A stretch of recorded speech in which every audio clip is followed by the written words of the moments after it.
멸류관 벗어서 주 앞에 드리세.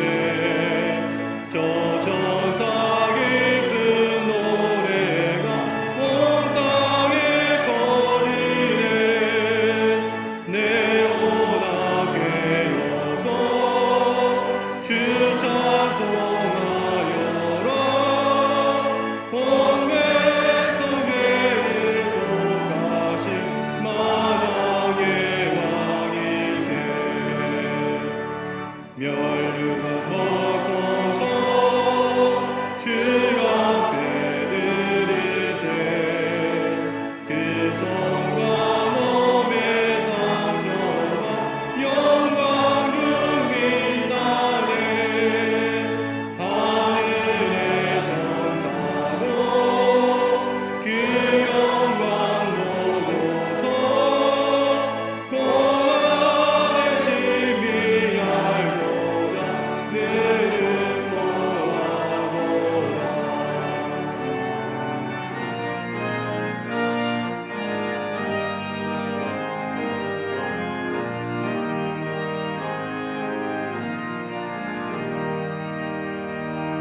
멸류관 벗어서 주 앞에 드리세. 온 세상 전쟁 그치고 참 평화 오겠네. 주 보좌 앞에서 온 백성 엎드려 그 한량없는 영광을 늘 찬송합니다.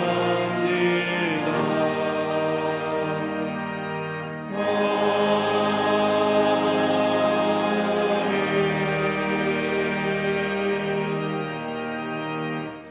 교동문 134번 부활절 두 번째 말씀을 교독하시겠습니다. 내가 받은 것을 먼저 너희에게 전하였노니 이는 성경대로 그리스도께서 우리 죄를 위하여 죽으시고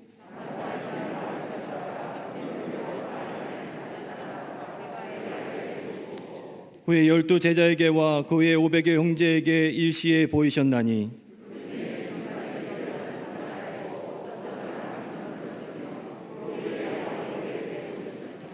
그 후에 모든 사도에게와 맨 나중에 만삭되지 못하여 난 자 같은 내게도 보이셨느니라.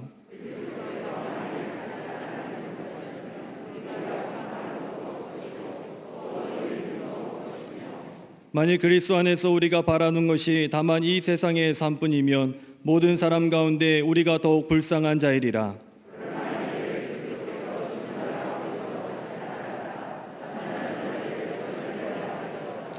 아멘.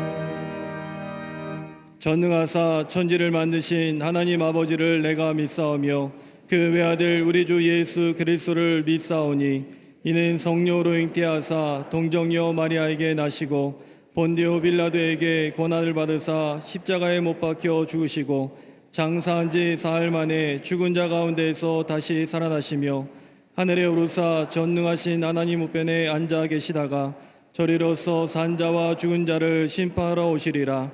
성령을 믿사오며 거룩한 공예와 성도가 서로 교통하는 것과 죄를 사하여 주시는 것과 몸이 다시 사는 것과 영원히 사는 것을 믿사옵나이다. 아멘.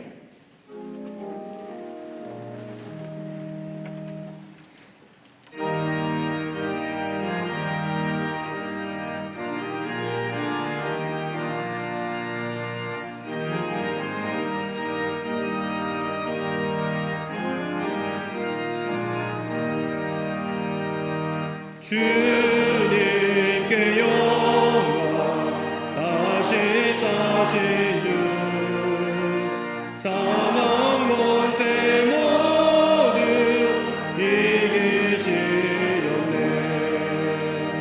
흰 옷 입은 천사 돌을 옮겼고 누우셨던 곳은 비어 있었네 주님께 영광 다시 사신 주 사망 권세 모두 이기시었네 부활의 주님 나타나시사 두려움과 의심 물리치셨네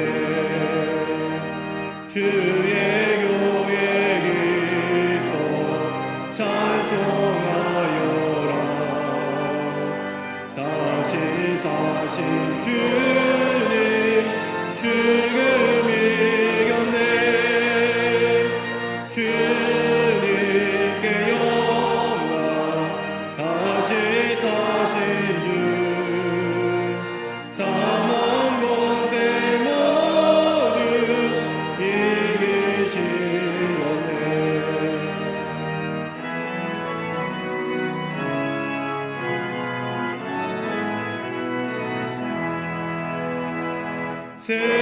생명의 이금 영광의 주님 주님 없는 삶은 헛될 뿐이라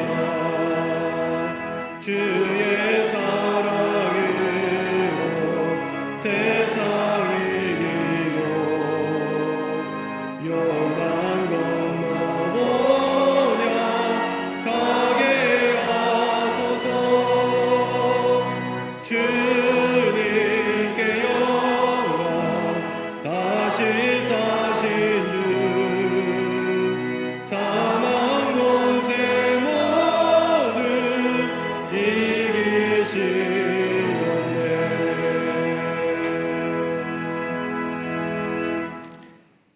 사망 권세를 이기신 하나님 잠자는 자들의 첫 열매가 되셔서 우리를 구원하신 하나님 은혜에 감사드립니다. 죄의 종로를 타던 우리를 위해 십자가에 달리시고 죽기까지 우리를 사랑하신 하나님의 사랑에 감사드립니다. 오늘 드리는 예배에 코로나로 인해 우울하고 경제 위기에 내몰리는 사망의 그림자가 물러가는 예배가 되게 하여 주시옵소서. 나는 부활이요 생명이니 나를 믿는 자는 죽어도 살겠고 살아서 믿는 자는 영원히 죽지 아니한다는 말씀이 믿어지는 예배가 되게 하여 주시옵소서. 그러나 거룩한 예배 자리에서 먼저 회개하기를 원합니다. 더럽고 추악하며 이기적인 우리의 자아가 깨어지는 예배 되게 하여 주시옵소서. 성령 하나님께서 임하셔서 은혜와 회복의 예배가 되게 하여 주시옵소서. 대한민국을 사랑하시고 축복하신 하나님 감사합니다. 아시아의 변방에서 그저 그런 나라로 살 수밖에 없던 운명을 거부하고 내게 능력 주신 자 안에서 내가 할 수 있다는 적극적 믿음으로 이 나라를 부흥케 하신 하나님 은혜에 감사드립니다. 이 믿음이 다시 회복되게 하여 주시옵소서.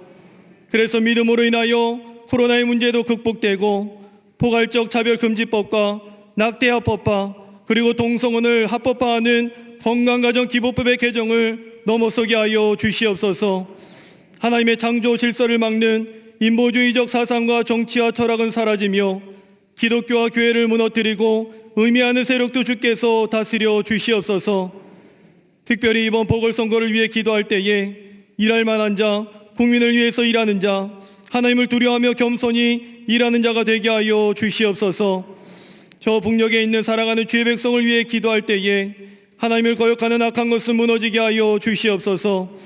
그러나 지하에서 눈물로 기도하는 주의 성도들을 긍휼히 여겨주시고 통일의 그날이 속히 임하게 하여 주시옵소서. 북한뿐 아니라 열방을 위해 기도할 때에 모든 폭력과 전쟁은 사라지고 부활의 기쁨과 소망만이 가득한 나라가 되게 하여 주시옵소서. 빛에서 광립재단을 허락하시고 날마다 부흥하게 하신 하나님 은혜 감사합니다. 위기를 기회로 만들며 역경 속의 성장을 이룬 우리 교회를 통해 생명의 풍성함이 더해지게 하여 주시옵소서. 모여서 기도할 때마다 마가의 다락방에 임한 뜨거운 성령의 불길이 임하게 하여 주시며 가정의 남편과 자녀들과 아내들이 복음으로 변화하는 것을 보게 하여 주시옵소서. 속해 성교회마다 모이기에 힘쓰며 성교구와 교회학교, 청년부와 청장년부, 사랑부와 샤이니 키즈 스쿨 유스가 또 각 기관과 부서가 부흥하게 하여 주시옵소서. 이 모든 일을 위해 기도하시는 감독님, 신원의 강건함으로 함께 하시니 감사드립니다. 변함없는 열정과 영권을 허락하여 주시사 한 개인의 존재가 역사가 되며 그 역사가 미래가 되는 것을 온 성도가 보게 하여 주시옵소서. 한 세기를 살아오시며 쌓인 지혜와 열정이 한국교회를 넘어 세계 속에 큰 울림이 되게 하여 주시옵소서. 현재를 미래로 바꾸시는 담임 목사님, 그 기도와 비전이 성도들의 방향이 되게 하시니 감사합니다. 길 잃은 자들이 담임 목사님의 말씀으로 길을 찾게 하여 주시고 가정의 변화가 일어나게 하여 주시옵소서. 주의 나라와 성도를 위해 기도할 때마다 회복과 치유의 역사가 나타나게 하여 주시옵소서. 오늘 말씀 전하실 때에 부활의 소망을 품는 능력의 말씀이 되게 하여 주시며 온 성도가 십자가와 부활의 능력을 받게 하여 주시옵소서. 이 시간 예배를 위해 헌신하시는 갈릴리 성가대와 오케스트라의 찬양을 기뻐 받아주시며 작은 손을 들어 주를 위해 사용할 때에 주의 큰 손이 저들의 상황과 기도 제목에 응답되게 하여 주시옵소서.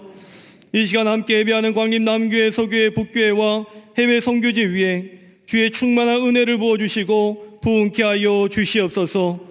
예배를 위해 수고하는 주의 자녀와 기쁨으로 제단을 장식하신 손길을 축복하여 주시고 방송을 통해 예배하는 모든 이들에게 충만한 은혜를 허락하여 주시옵소서. 죽음에서 우리를 건지시고 다시 부활하시며 우리를 구원하신 예수 그리스도의 이름으로 기도드리옵나이다. 아멘. 하늘에 계신 아버지 이름 거룩하사 주님 나라 임하시고 뜻이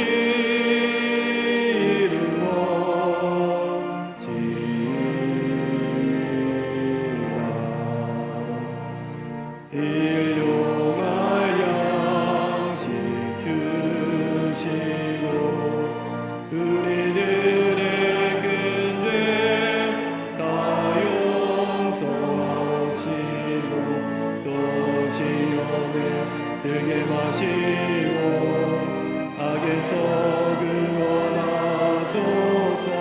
대개 주의 나라 주의 권세 주의 영광 영원히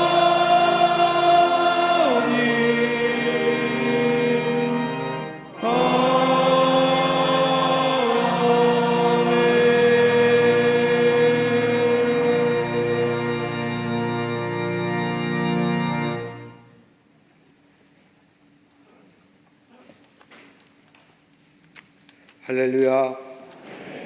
거룩한 주일, 특별히 오늘은 부활주일입니다. 사망과 어둠의 권세를 깨뜨리시고 부활하시니 부활절 아침에 주의 전에 나와 예배하는 우리 모든 광림의 교우들과 또 온라인으로 함께 예배에 참여한 우리 광림의 권속들과 또 기독교 방송 매체를 통하여 이 예배에 참여한 한국계 모든 성도들 위해 부활의 은총이 또 새로운 생명의 역사가 넘쳐나시기를 먼저 주의 이름으로 축원합니다.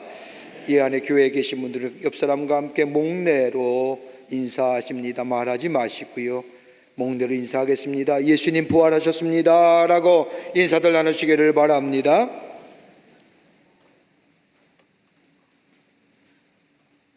오늘은 부활주일입니다. 사망과 어둠의 권세를 깨뜨리시고 하나님의 사랑을 우리에게 확증시켜 주시고 우리에게 구원을 보증해 주시고 영생을 허락해 주신 그 부활의 아침, 오늘 주의 전에 나와서 예배할 때 우리 안에 부활의 기쁨이 우리 마음속에 충만케 되는 역사가 있게 될 줄 믿습니다. 예배드리며 정성껏 부활하신 주님 앞에 감사의 부활절 절기연금 드리겠습니다. 정성껏 최선을 다하여 예수 그리스도의 부활이 없으면 우리 안에 영원한 생명이 없는 거예요. 하나님의 사랑이 확정된 바가 우리 안에 없는 거예요. 그 은혜만 생각해도 너무너무 귀한 겁니다. 정성껏 최선을 다하여 부활절 헌금 드리고 예배 드릴 때 우리에게 큰 은혜가 있게 될 줄 믿습니다. 예배 후에 오늘 부활절이면 대체로 상징성이 있죠. 결환입니다. 달걀을 나가실 때 하나씩 드리겠습니다. 2021년도 1차 세례예식이 4월 18일 주일 저녁 예배 시에 있겠습니다. 우리가 작년에 코로나로 인해서 세례예식을 못 드렸는데 이번 주는 드리겠습니다. 이번에는 4월 18일 날 세례예식이 있겠습니다. 대상자는 일정을 참조하셔서 꼭 참여해 주시기를 바랍니다. 제32회 서울남녀회가 4월 8일과 9일 목요일과 금요일 이틀에 걸쳐서 본당 예배실에 있습니다. 식사 안 하고요. 오후 1시부터 저녁 6시까지 두 번에 걸쳐서 모입니다. 방역수칙 잘 지킬 거고요.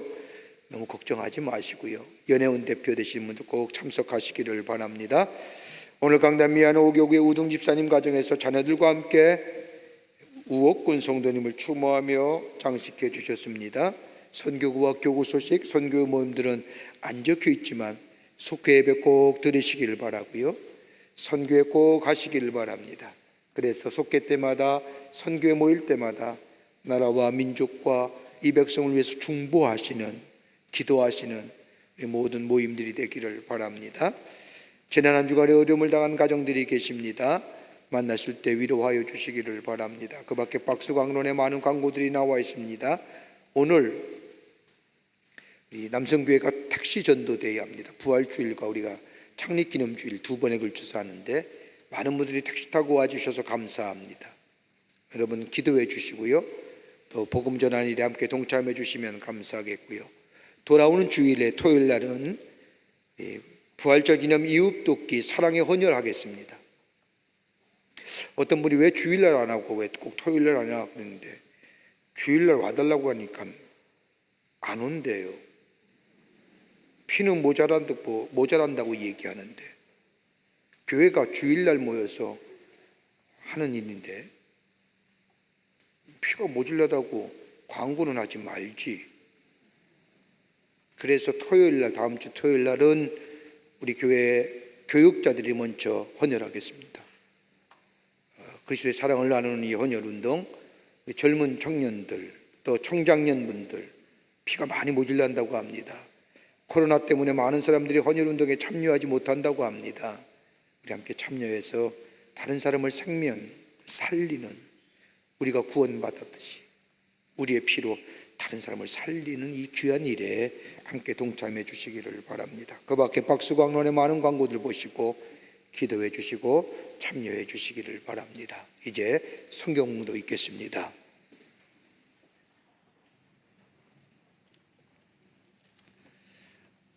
오늘 성경 말씀은 고린도전서 15장 12절에서 20절까지입니다. 그리스도께서 죽은 자 가운데서 다시 살아나셨다 전파되었거늘 너희 중에서 어떤 사람들은 어찌하여 죽은 자 가운데서 부활이 없다 하느냐.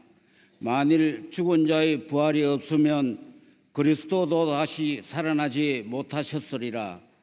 그리스도께서 만일 다시 살아나지 못하셨으면 우리가 전파하는 것도 헛것이요 또 너희 믿음도 헛것이며 또 우리가 하나님의 거짓 증인으로 발견되리니 우리가 하나님이 그리스도를 다시 살리셨다고 정언하였습니다. 만일 죽은 자가 다시 살아나는 일이 없으면 하나님이 그리스도를 다시 살리지 아니하셨으리라.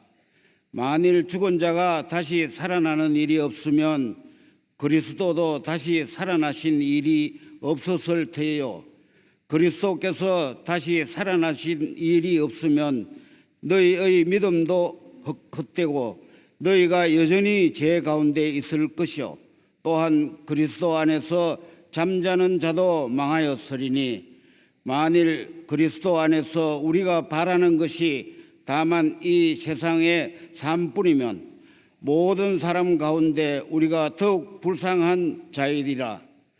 그러나 이제 그리스도께서 죽은 자 가운데서 다시 살아나사 잠자는 자들의 첫 열매가 되셨도다.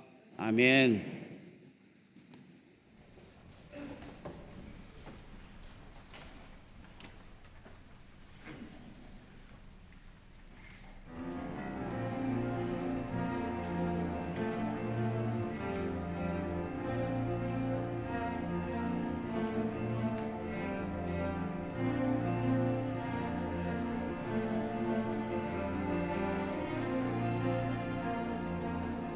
주 하나님 독생자 예수 날 위하여 오시었네. 내 모든 죄 다 사하시고 무덤에서 부활하신 나의 구세주.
갈릴리 성거대와 오케스트라의 귀한 찬양에 감사합니다. 고맙습니다. 오늘은 예수님의 사망과 죽음의 권세를 이기시고 부활하신 부활주일입니다.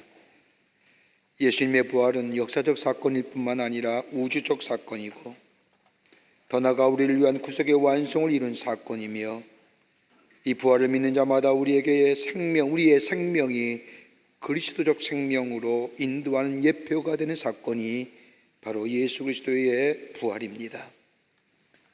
예수 그리스도의 부활은 하나님의 인류를 사랑하시는 인류를 향한 구속사적인 사건이고 영원한 생명을 증거하는 사건일 뿐만 아니라 인류를 향한 하나님의 사랑을 완성시킨 것이 바로 예수 그리스도의 부활입니다.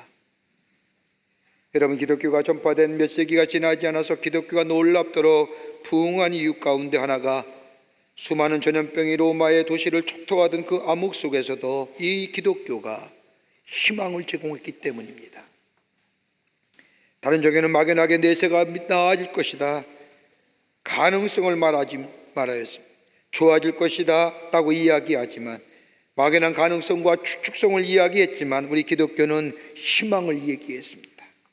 성경에서 쓰인 희망이란 단어는 헬라어로 엘피다라고 하는 말인데, 이 말은 영어의 의미로는 hope라고 되어 있지만 그보다 더 깊고 강한 의미가 이 속에 담겨져 있습니다.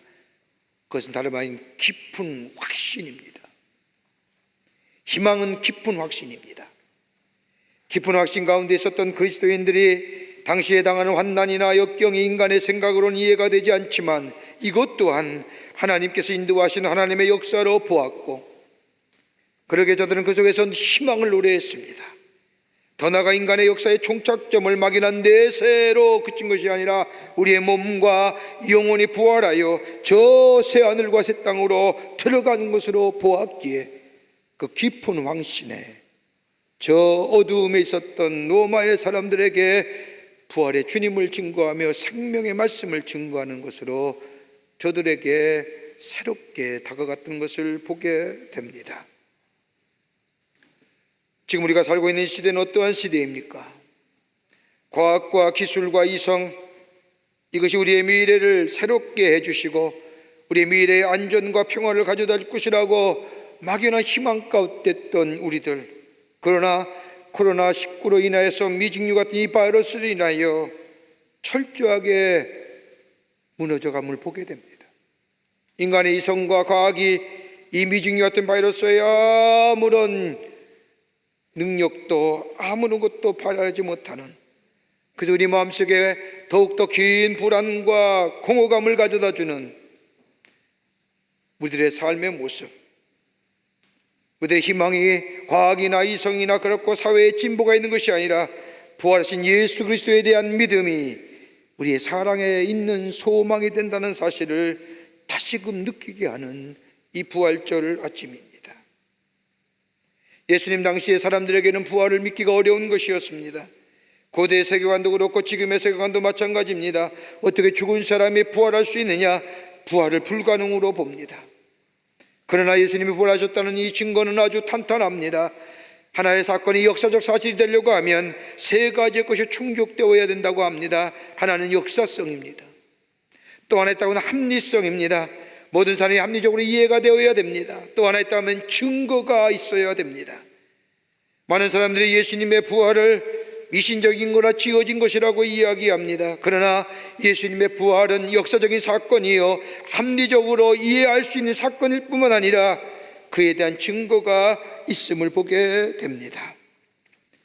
많은 사람들, 좀 배웠다는 설익은 지식들인들은 예수님의 부활을 부정한 근거로 예수님의 부활은 지어낸 얘기라고 말합니다마는, 여러분 고린도서 15장 3절의 말씀을 보면 바울이 이렇게 부활에 대하여 얘기합니다. 예수 그리스도의 부활은 내가 먼저 받은 것, 그리고 너에게 전하여 준 것. 지어낸 얘기가 아니라는 겁니다. 내가 받은 것이고, 받았다는 것은 내가 보았다는 것이고, 내가 경험했다는 것이고, 그래서 내게 전하여 줬다고 하는 것. 여러분, 경험이라는 것이 직접적인 경험만이 경험입니까? 다른 사람을 경험했던 것을 내가 들었던 간접의 경험은 경험이 아닙니까? 바울이 자신이 만났던 이 부활의 주님, 그리고 들었던 하나님의 나라의 말씀들, 이것을 내게 전하여 준다는 것, 그러게 예수의 부활은 지어낸 얘기가 아니라는 겁니다.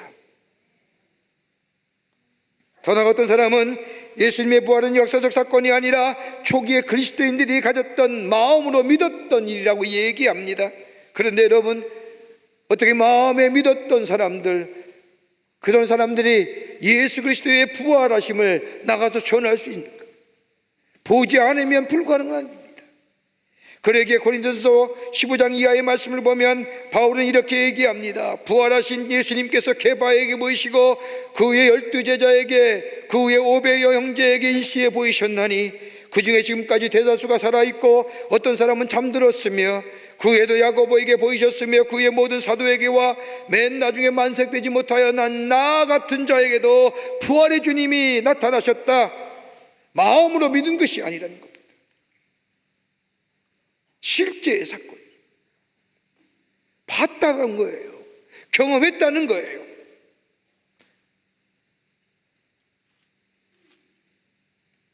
또 하나 또 한다면 좀 배웠다는 사람들, 설익은 지식인들이 얘기하는 예수의 부활은 날조된 이야기라고 얘기합니다. 미신이라고 얘기합니다. 신화라고 얘기합니다. 그러나 성경은 우리에게 분명히 얘기합니다.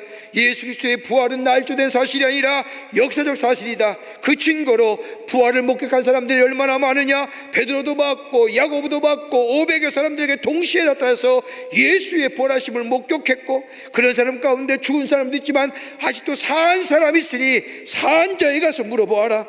사실인지 아닌지.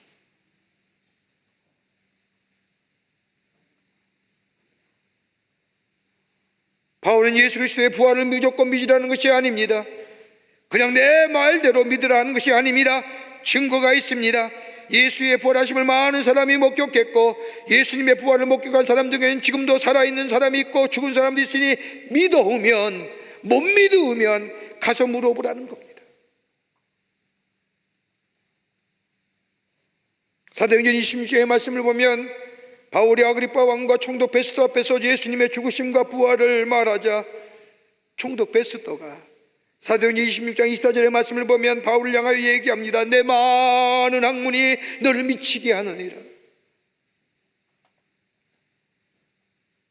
바울의 부활에 대하여, 예수 그리스도의 부활과 십자가의 사건에 대해서 얘기하는 것이, 야, 너가 너무 많은 것을 알아서 미치게 만들었구나. 그래서 네가 헛소리 하는구나 라고 얘기합니다.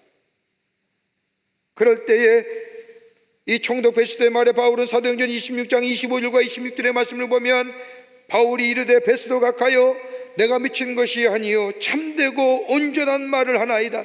여기서 온전한 말을 한다고 하는 것은 원문을 보면 신중하고 이성적 사고를 얘기하는 거예요.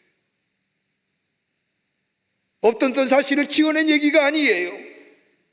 있었던 사실을 신중하고도, 그리고 저들에게 합리적으로 이해가 되게끔 신중한 논조로 이야기한다는 겁니다.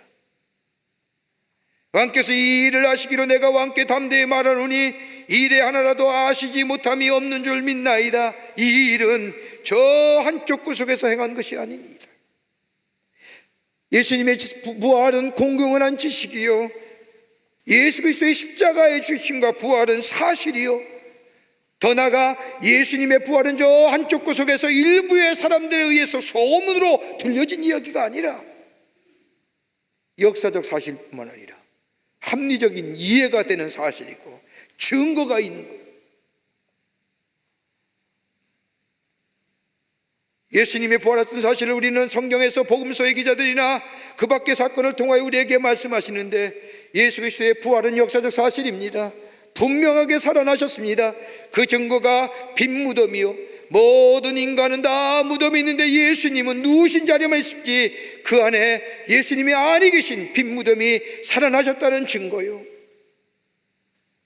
부활하신 예수님을 본 수많은 사람들의 목격자가 예수님의 부활을 증거한다는 사실이요, 더 나아가 여자의 목격한 예수님의 부활의 사상, 부활이라는 겁니다. 복음서의 말씀을 보면 예수님의 부활을 처음 목격한 사람들이 여자입니다. 당시의 문화를 보면 가부장적인 문화에서 지배했던 사회에서 여자가 법정에서 증언할 자격이 주어지지 않았던 겁니다. 외람된 말씀이지만 여자의 말은 법정에서 증인된 말로 인정을 안 했다는 거예요. 그런데 여자들이 예수님의 부활을 목격한 후에 저들의 문화와 대치되면서 나아가서 외칩니다. 부활하였다고, 예수님이 부활하셨다고, 부활하신 그리스도의 여자들이 보았다고 하는 이 기록된 이유, 정말로 여자들이 부활하신 주님을 보았기에 쓰여진 것.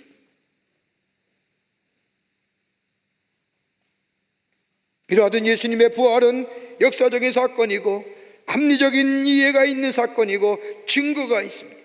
그런데 이 부활의 놀라운 신앙이, 부활의 역사가 우리 가운데 부활의 신앙의 부활의 주인공 되기 위해서는 그냥 예수 그리스도의 부활의 사실만 믿어서는 안 된다는 겁니다. 다른 말하면 예수 그리스도의 부활의 권능에 참여할 뿐만 아니라 더 나아가 하나님의 힘의 능력, 전능하심에 거할 뿐만 아니라 거기에 걸맞는 삶의 태도가, 삶의 자세가 우리 가운데 있을 때에 예수 그리스도의 부활이 나의 부활이 되고 그 안에 부활의 역사가 나타난다는 겁니다. 여러분, 부활의 권능에 참여한다는 게 뭘까요?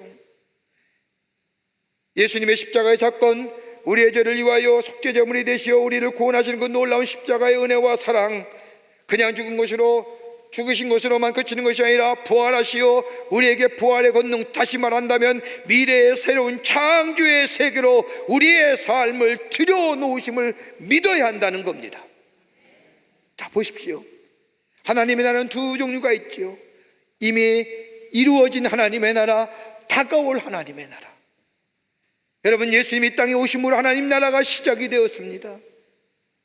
그러기에 예수 그리스도의 십자가의 사건, 예수 그리스도의 부활의 놀라운 은혜를 내가 받아들여 그 안에 동참하게 될 때 내 안에 하나님의 나라가, 시작된 하나님의 나라가 임한다는 겁니다. 그리고 주님과 동행하는 삶 되는 겁니다. 이게 부활의 권능에 참여하는 겁니다. 너희 안에 하나님 나라가 있느니라고 하는 말씀처럼 내가 부활의 놀라운 권능에 참여하는, 부활하신 주님과 함께 동행하는 삶, 내가 믿고 받아들인 순간 내 안에 하나님의 나라가 시작된다는 겁니다. 또 하나, 하나님의 능력과 힘의 능력과 권능 안에 거하는 겁니다. 에베소 1장 19절과 20절의 말씀을 보면 죽은 자 가운데서 다시 살리시고 하늘에서 자기의 오른편에 앉으시사, 장차 우리에게 있어질 하나님의 나라, 예수님의 부활은 우리를 새롭게 하시고 죽은 자 가운데서 살리실 뿐만 아니라 먼 날 하나님의 나라에 하나님 우편에 앉으셔서 왕노릇할 것을 우리에게 약속해 주신 것이 바로 예수님의 부활하심이라는 겁니다. 그 신앙을 믿을 때에, 그 부활을 믿을 때에 인간의 육체의 끝은 죽음이지만 죽음 이후에 우리를 다시 살리셔서 저 하나님 나라에 하나님 우편에 앉게 하시며 영원한 생명의 삶을 누리게 하시는 그 하나님의 힘의 능력, 그 전능하심 안에 거하는 것이 바로 부활신앙을 가졌다는 이야기입니다.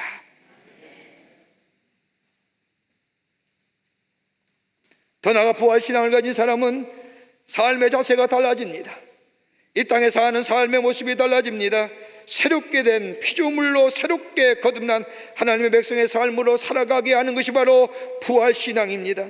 여러분, 로마서 13장 11절과 13절의 말씀을 보면 또한 너희가 이 시기를 알거니와 자다가 깰 때가 벌써 되었나니 이는 이제 우리의 구원이 처음 믿을 때보다 가까웠습니다. 밤이 깊고 낮이 가까웠으니 그러므로 우리의 어둠의 일을 벗어버리고 빛의 갑옷을 입자. 낮에와 같이 단정히 행하고 방탕하거나 술 취하지 말며 음란하거나 호색하지 말며 다투거나 시기하지 말고 오직 주 예수 그리스도로 옷 입고 정욕의 일을 위하여 육신의 일을 도모하지 말아라. 삶의 자세가 달라집니다. 삶의 태도가 달라지는 겁니다. 생활의 리듬이 달라지고요, 윤리가 달라지고 세계관이 달라지고 살아가는 삶의 방식까지 달라진 삶, 이것이 바로 부활의 신앙을 가진 자의 삶의 모습이라는 겁니다. 이걸 가리켜서 빌립보 3장 10절의 말씀은 우리를 의롭다 하시기 위하여 살아나셨다고 하는 것.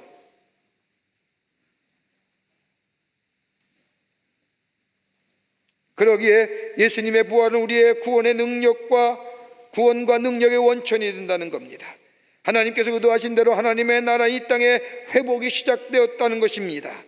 그리고 인간이 하나님을 떠난 뒤에 가졌던 죄와 그리고 무질서와 질병들 그리고 고난과 죽음이라는 어두움이 이 땅을 지배했지만 우리 예수님이 십자가에 달려 돌아가시고 구원하실 뿐만 아니라 부활하심으로 말미암아 하나님의 나라의 권능이 이 땅에 시작되었음을 알리는 사건이 바로 예수 그리스도의 부활이라는 겁니다.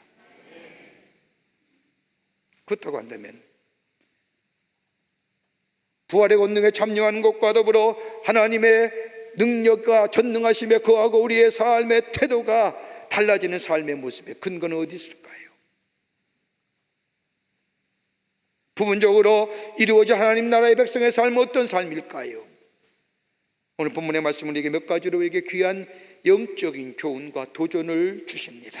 첫째는 우리의 죄책감과 수치로부터 완전히 해방되었다는 겁니다. 예수 그리스도의 부활은 우리의 죄과 우리의 수치심으로부터 자유케 하셨다는 거예요.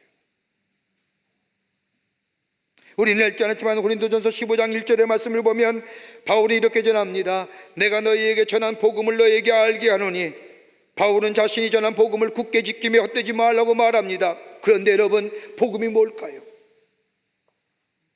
기쁜 소식이 뭘까요? 바울은 로마서 1장 16절 말씀에 정확하게 복음을 이렇게 얘기합니다.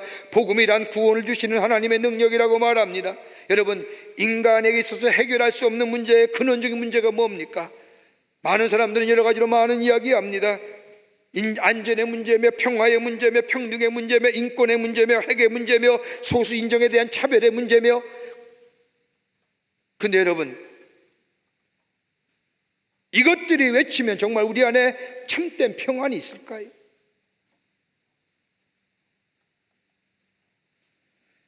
여러분, 핵의 문제가 어떤 것입니까? 북한이 핵이 가지고 있는 그 근원적인 문제가 뭡니까? 탐욕과 욕심과 정복의 죄된 요소 아닙니까?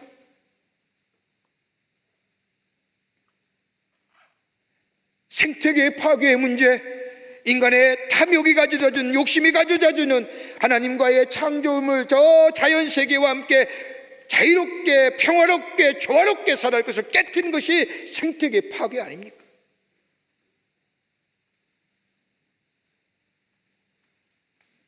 저 미얀마에서의 저 군인 권력의 폭거들, 이기심 아닙니까?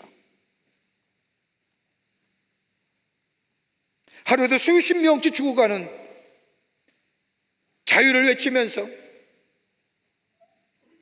그 근본에는 인간의 가졌던 탐욕이, 인간의 이기적인 욕심이 자리 잡고 있는 건 아닌가요? 미국에서 일어나는 소수 인종에 대한, 아시아에 대한 차별적인 증오적인 범죄, 차별하지 말라고 했는데, 우리 다 하나님 안에서 한 형제라고 했는데 차별성에 너와 나는 다르다고 하는 이 구별됨에 이 죄악된 모습이 그 증오의 범죄를 만들어내는 건 아닌 거예요.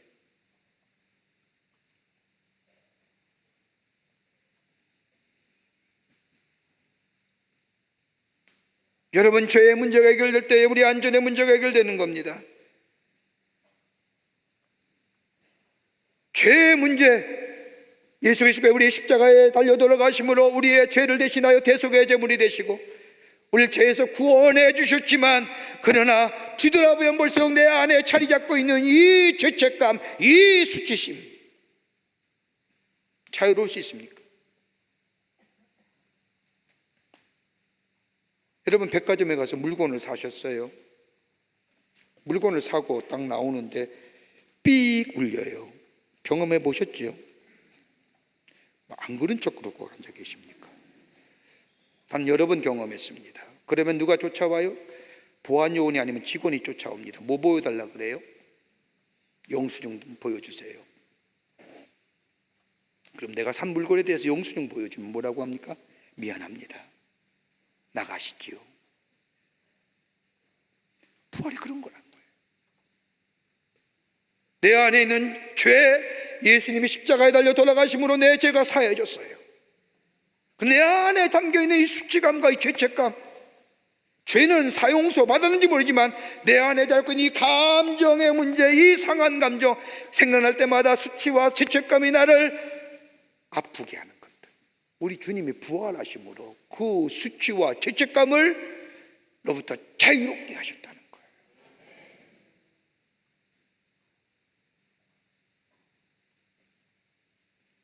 요한복음 21장의 말씀을 보면 부활하신 주님께서 저 갈릴리 호수에서 고기 잡던 베드로에게 나타나십니다. 그리고 조반을 채워놓고 아침을 먹이면서 베드로에게 묻지 않습니까? 내가 나를 사랑하느냐 3번 묻지요. 어떤 신학자는 사랑이란 단어를 에로스, 필로, 아가페 이렇게 해서 불렀다고 사랑에 대해서 해석하지만 저는 그거 그렇게 생각 안 합니다. 제 개인적인 생각입니다. 제가 은혜 받은 것은요, 베드로가 가졌던 수치와 죄책감을 해결해 주시는 거예요. 예수를 모른다고 3번씩이나 부인하지 않았습니까? 주님이 말합니다. 내가 나를 사랑하느냐 물을 때마다 예, 주님 사랑합니다. 내가 나를 사랑하느냐라고 물을 때마다 예, 주님 사랑합니다. 내가 나를 사랑하느냐 물을 때마다 저 계집 여정 앞에 너도 예수 따라가는 사람이 아니냐고 그 질문에 나는 뭐해서 모르는 사람이요, 저 사람 죽어야 하오, 난 모르라고 3번 부익했던 그 베드로에게 3번 내가 나를 사랑하느냐 물을 때 그의 가졌던 수치와 죄책감이 그 물음 속에 해결된 거예요. 부활의 주님.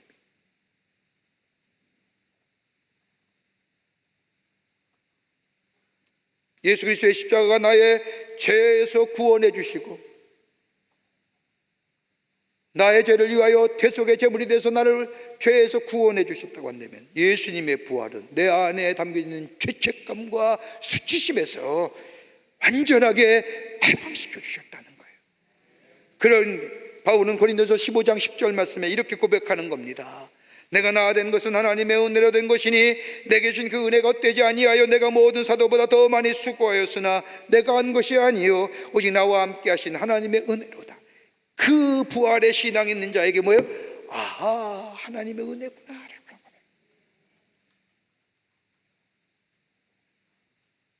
그럴 때 바울이 로마서 8장 1절에 고백, 그리스도 예수 안에 있는 자는 정죄함이 결단코 없느니라.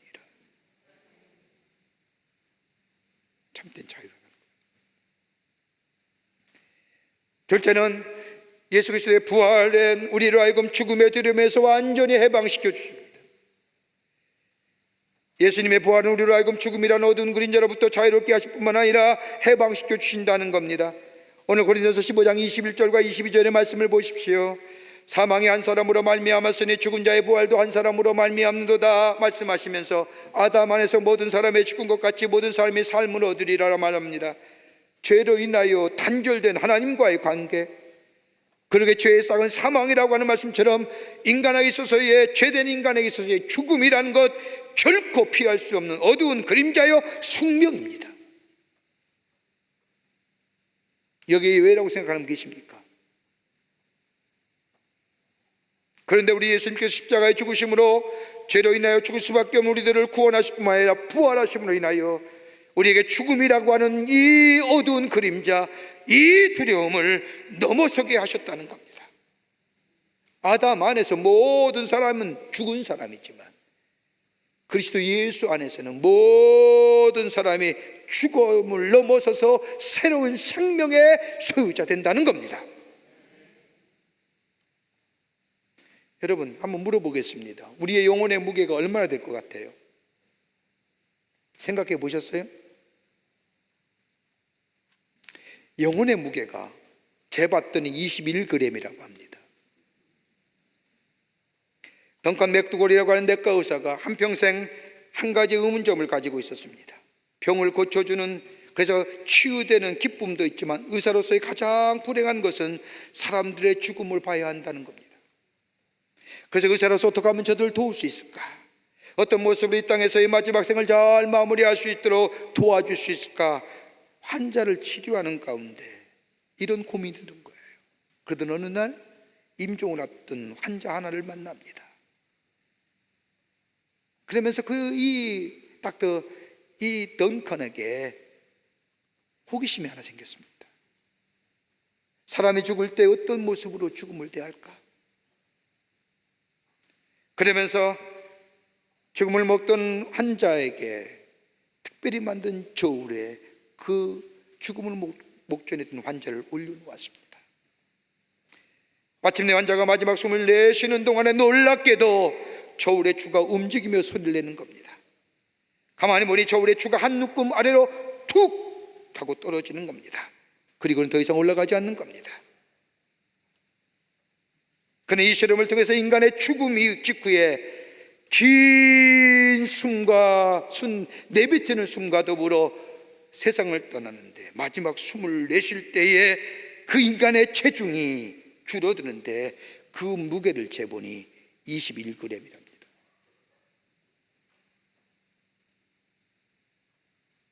숨이 멈추는 순간. 이렇게 얘기하면 잘 이해가 안 돼서 제가 실험을 한번 할 거예요. 죽어요.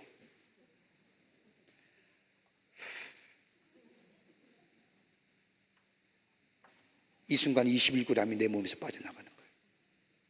이걸 맞춰서 영혼의 그래. 영혼의 무게. 동물을 가지고 실험했더니 동물에게 이런 현상이 나타나지 않더라는 겁니다. 그러면서 닥터 덩컨은 말하기를 오직 이 현상은 인간에게만 나타난 현상인데 이것은 인간에게 영혼이 있었다는 것을 증명하는 거다. 그러면 죽음이 뭐냐? 유명한 커블러라고 하는 학자는 얘기하기를 죽음은 변화의 이동, 다른 곳으로 이동하는 현상이 바로 죽음이라고 이야기합니다. 어느 곳을 갈까요?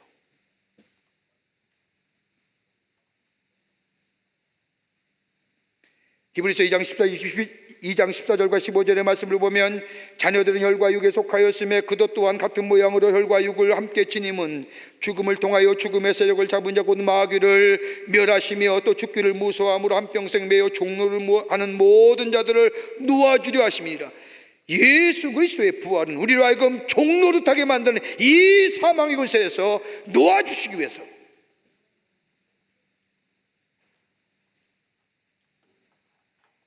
더 자세한 말은요, 고린도서 15장 23절과 26절의 말씀을 보면 모든 통치와 모든 권세와 능력을 면하실 뿐만 아니라 그가 모든 원수를 발 아래 둘 때까지 반드시 왕노릇하리니 맨 나중에 멸망받을 원수는 사망이니라.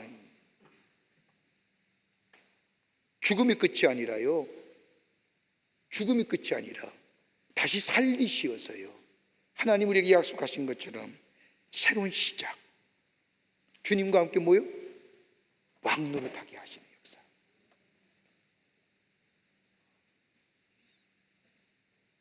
그러기에 죽음이 두렵지 않는 거예요. 우리를 하여금 영원한 삶을 완성시켜 주신 거예요.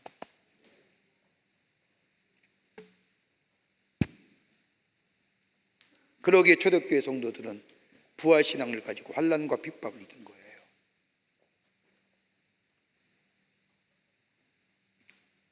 끝으로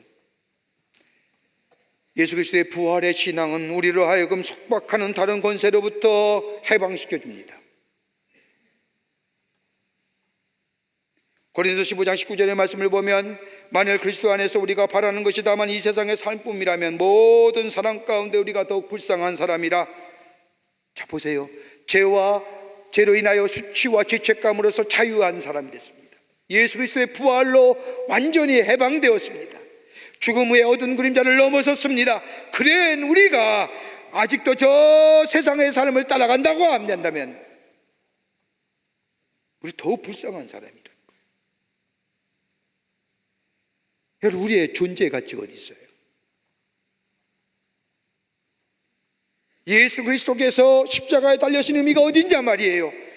그리고 죽음과 사망의 권세를 이기시고 부활하신 이 부활의 의미가 어디에 있냐 말이에요. 여러분, 인간은 무엇인가를 위해서 살게 되어 있는 존재입니다. 무엇인가를 위해 살 때에 거기에 내 존재감이, 내 정체성이 세워집니다. 여러분, 결혼하여 아내와 남편이 함께 삽니다. 남편은 아내를 위해서, 가정을 위해서, 자녀를 위해서 삽니다. 그것이 뭐예요? 나의 존재감입니다. 나의 아이덴티티입니다.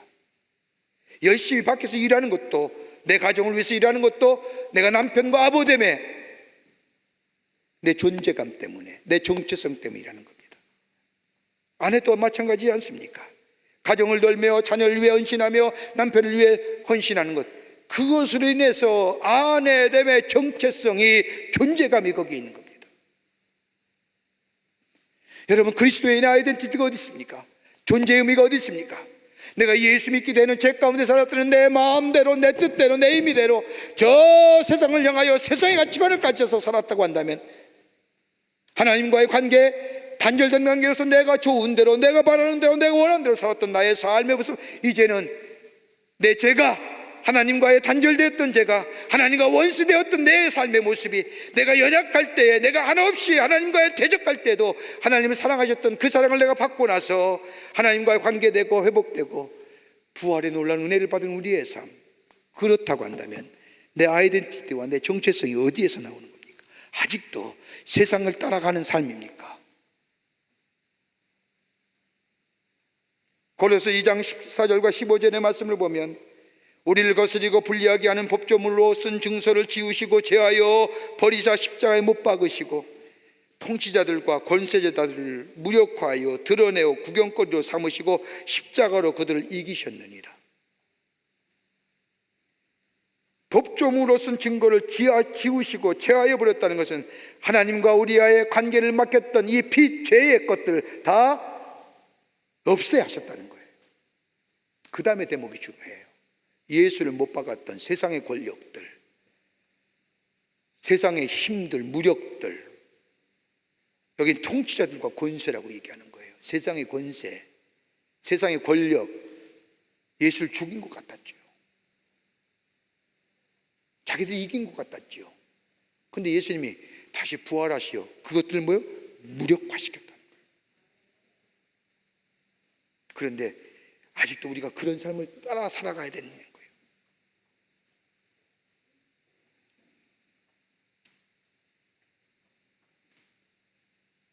그러기에 우리 무엇을 위해 살든지 사실상 그것이 우리를 지배합니다.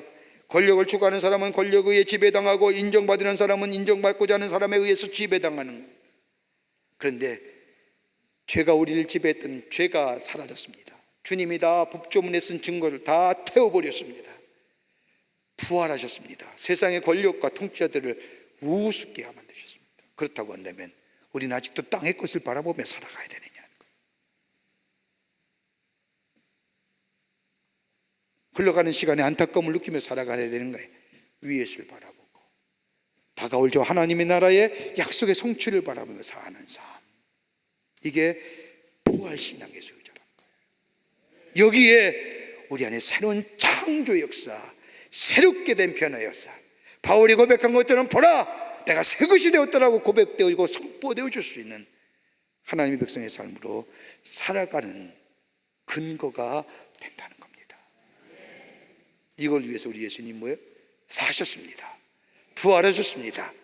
이 부활에 주님과 함께 우리의 자유함을 누리며 또 우리의 새로운 가치관과 내 새로된 정체성을 가지고 존재의 감을 가지고 저 세상 가운데 주님의 은혜 안에서 새로움의 역사를 경험하며 사는, 또 증거하시는 여러분과 저와 되시기를 주의 이름으로 축원합니다.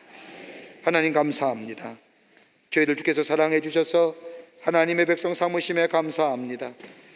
영혼의 죄로 말미암아 죽을 수밖에 없는 우리들인데 우리의 죄된 것 십자가의 보혈로 사해 주시고 우리 안에 남겨졌던 이 수치와 죄책감의 모습들 부활의 주님으로 다 깨끗이 말살시켜 주셔서 온전한 자유인으로 죽음을 넘어서서 참된 해방자로 저 땅의 것을 따라가는 것이 아니라 하늘의 가치관으로 사는 복된 백성의 삶 삼아주신 은혜 감사를 드립니다. 이 은혜 안에서 매일매일 주를 증거하며 저 세상 속에서 부활의 주님을 나타내 보이며 사는 하나님의 백성들을 되게 도와 주시옵소서. 성령이 도우시고 인도하여 주시옵기를 원하오면서 예수님의 이름으로 기도하옵나이다. 아멘.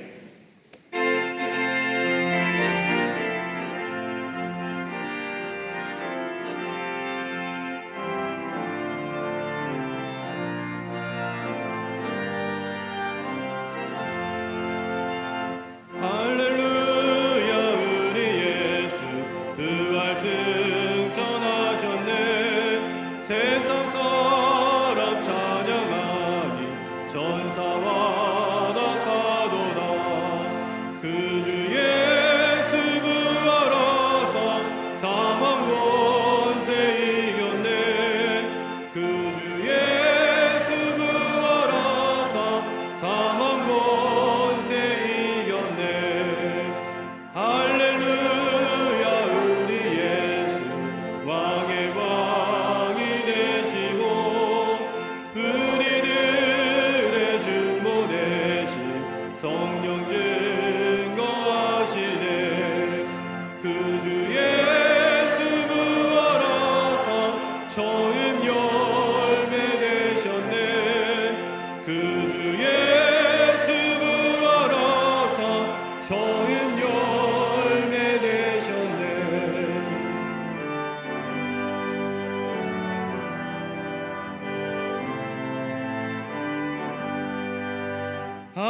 할렐루야 우리 예수 흠과 티가 없도다. 무덤 속에 있는 죄인 주가 일으키시네. 그 주 예수 부활하사 영광 주러 오시네. 그 주 예수 부활하사 영광 주러 오시네.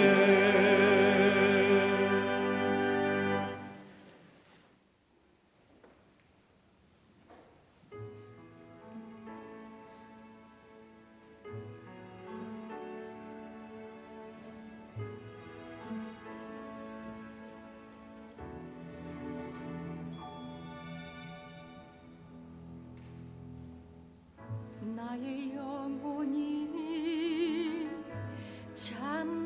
잠잠히 하나님만 바라며 나의 구원이 그에게서 나는도다. 나의 영혼아 잠잠히 하나님만 바라라. 나의 소망이 저에게서 나는도다. 오직 주만이 나의 반석 나의 구원이시니. 오직 주만이 나의 산성 내가 요동치 아니하리.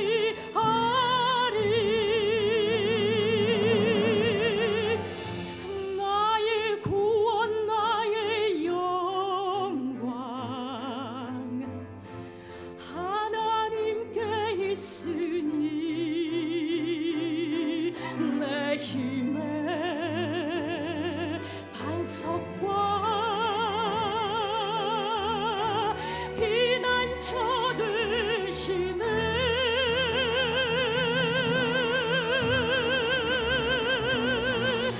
오직 주만이 나의 반석 나의 구원이시니.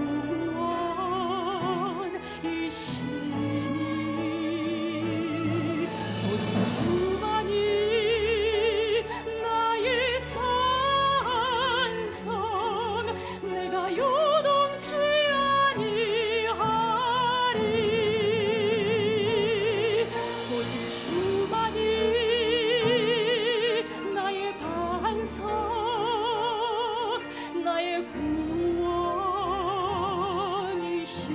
구원이시니 오직 주만이 나의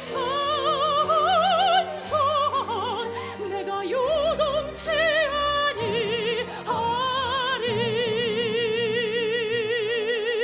내가 요동치 아니하리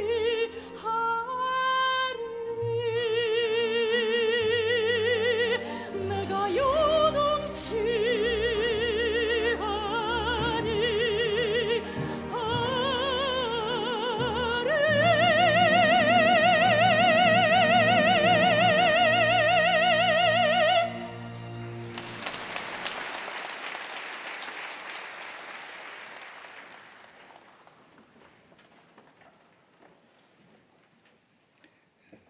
사망과 어둠의 권세를 이기시고 부활하신 이 부활절 아침에 저희들의 걸음을 하나님의 귀한 전에 오게 하여 주시고 부활하신 주님 앞에 찬양과 경배하게 하심에 감사합니다. 우리 예배를 기쁘게 받으시고 십자가의 놀라운 은혜와 더불어 부활의 놀라운 능력의 역사가 우리 마음속에 넘쳐나 이 부활을 붙잡고 저 세상 가운데 승리하는 저희들 되게 하여 주시옵소서. 주님 앞에 예배드리며 귀한 예물 정성껏 주님 앞에 성별하여 주님 앞에 봉헌합니다. 저희들의 믿음과 정성을 주께 드리오니 받아주시고 하나님 나라의 귀하게 쓰임받되 부활의 놀라운 역사가 증거되게 하시고 그로 인하여 많은 자들이 주께로 돌아오는 역사가 나타나게 도와 주시옵소서. 드린 손길마다 기억하여 주시고 저들의 가정과 기업과 하늘마다 풍성한 열매가 맺어지되 주께서 약속하신 것처럼 넘치는 축복의 역사가 있어 다른 사람에게 나누어 줄 수 있는 풍요로움의 역사가 있게 도와 주시옵소서. 아버지 하나님, 간절히 기도합니다. 이 나라의 백성 위에 하나님의 자비와 긍휼을 허락하여 주시사 아버지여 이 속히 바이러스가 이 땅에서 사라지게 하시고 아버지 하나님이여 물러가게 하시고 멸절되게 역사하여 주시옵소서. 더 이상 이 백성들의 마음속에 불안과 염려와 걱정이 다 물러가게 하시며 그 대신에 우리 마음속에 새로운 소망과 평안함이 기쁨이 넘쳐난 이 백성의 삶으로 주께서 삼아 주시옵소서. 하나님의 자비와 긍휼이 이 땅 위에 넘쳐나게 하여 주시옵소서. 정치, 경제, 사회 모든 분야에 하나님의 공의와 정의가 물과 하수같이 흐르게 하시며 공법의 역사가 이 땅 위에 넘치게 하여 주시옵소서. 아버지 하나님의 다음 주에는 새로운 아버지 시장 보궐선거가 있습니다. 하나님 함께 하여 주셔서 훌륭한 지도자가 선출되게 하여 주시고 아버지 이 땅에 이 백성을 잘 이끌어갈 수 있도록 주님 도와주시옵소서. 아버지 하나님이여 도우시기를 원합니다.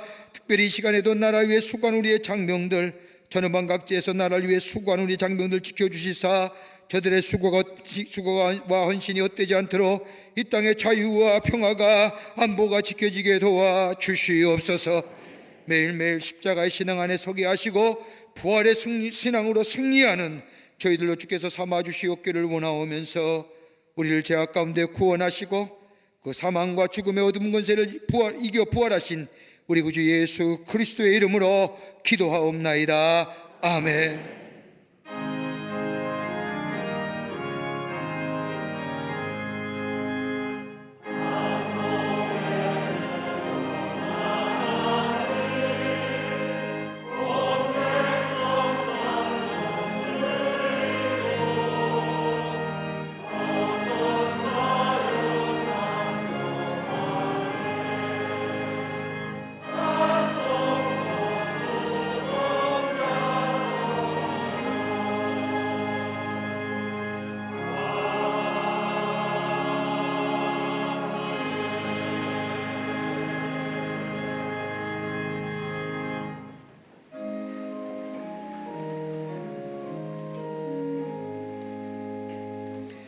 오늘 아침 시간에 우리 교회 새로 나오신 분이 계십니다. 호명할 때 앞으로 나와주시면 충심으로 환영하겠습니다.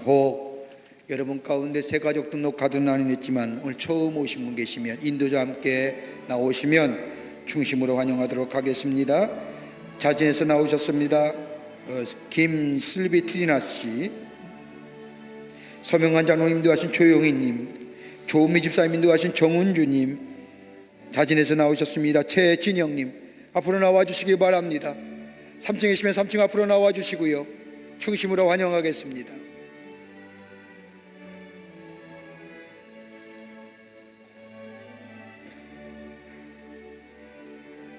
네, 환영합니다. 환영합니다.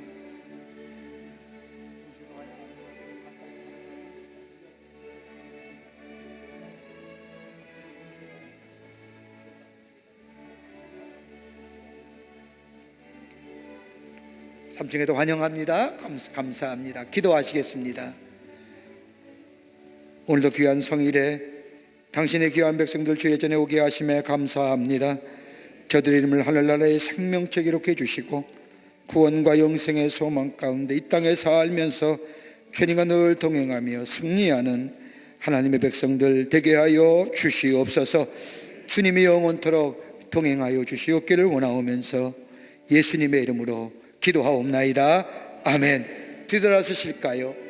여러분께 박수로 환영하시죠. 예, 감사합니다. 우리 장로님 따라가 주시면 교회 소개하고 안내하겠습니다. 장로님 따라가 주세요. 오늘 우리 귀한 손님 한 분 오셨는데 우리 교회와 같이 하나님 나라의 확장을 위해서 쓰임받는 우리 웨슬리 신학교 미국의 워싱턴 DC에 있는데 거기에 우리 부총장님으로 수고하신 신경림 박사님 오늘 예배에 참석하셨습니다. 잠깐 일어나 주실까요? 여러분 크게 박수로 환영하시죠. 네, 감사합니다. 4월 7일이 이번 주 수요일이 보궐선거하는데 꼭 투표하세요. 포기하지 마세요. 꼭 투표하세요. 서울 시민만. 경기도는 해당이 안 되죠? 서울 시민만 꼭 투표하시고 포기하지 마세요. 국민이 갖고 있는 이 귀한 주권 행사하는 기회가 되시기를 바랍니다. 오늘은 부활주일입니다. 그래서 결안을 나눠드리는데 이렇게 결안 하나씩 나눠드리겠습니다. 여러분 이웃에게 예수 그리스도의 부활을 전하시는 기회 되시기를 바랍니다. 작년에는 코로나 때문에 우리가 이 결안 나누기를 못했는데 올해는 좀 나눕니다. 재작년에 나눠줬더니 작년에는 무려 재작년에 4만 6천 개를 이렇게 우리 선교 지역과 다 나누었습니다만 올해는 조금 이렇게 예배 참석하는 인원이 주니까 좀 덜 만들었습니다만은 주다 보니까 그런 분 하는 얘기하는 분 계세요. 나도 먹고 싶은데. 다른 사람 전해주라니까 목사님이 얘기하니까 따라야 되는데 먹고 싶은데. 그래서 드리겠습니다. 제발 추세하는 분들에게 하나 더 드리겠습니다. 가져가셔서 드시고 하나는 다른 사람에게 나누어 주세요. 그런데 다 드릴 만한 수량은 안 되는 것 같습니다. 하여튼 그래서 예수 그리스도의 부활을 전하시는 모든 강림의 교우들이 되시기를 바랍니다. 다 일어나실까요? 우리 마지막 찬송하시겠습니다.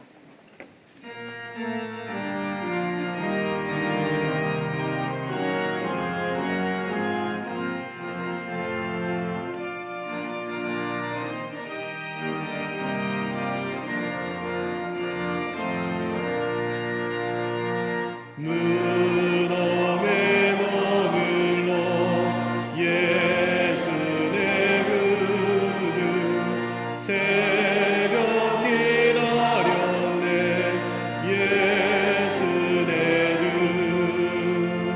원수를 다 이기고 무덤에서 살아나셨네 어둠을 이기시고 나와서 성도와 함께 길이 다스리시네 사셨네 예수 다시 사셨네 헛되이 지키네 예수 내 구주 헛되이 원하네 예수 내 주 원수를 다 이기고 무덤에서 살아나셨네 어둠을 이기시고 나와서 성도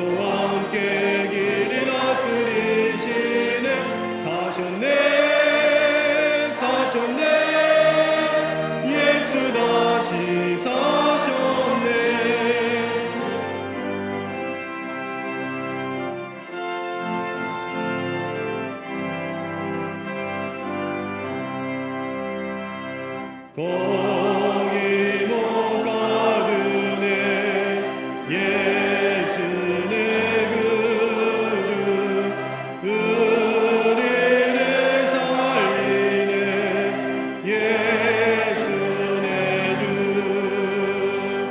원수를 다 이기고 무덤에서 살아나셨네. 어두움을 이기시고 나와서 성도와 함께 길이 다스리시네. 사셨네 사셨네 예수 다시 사셨네.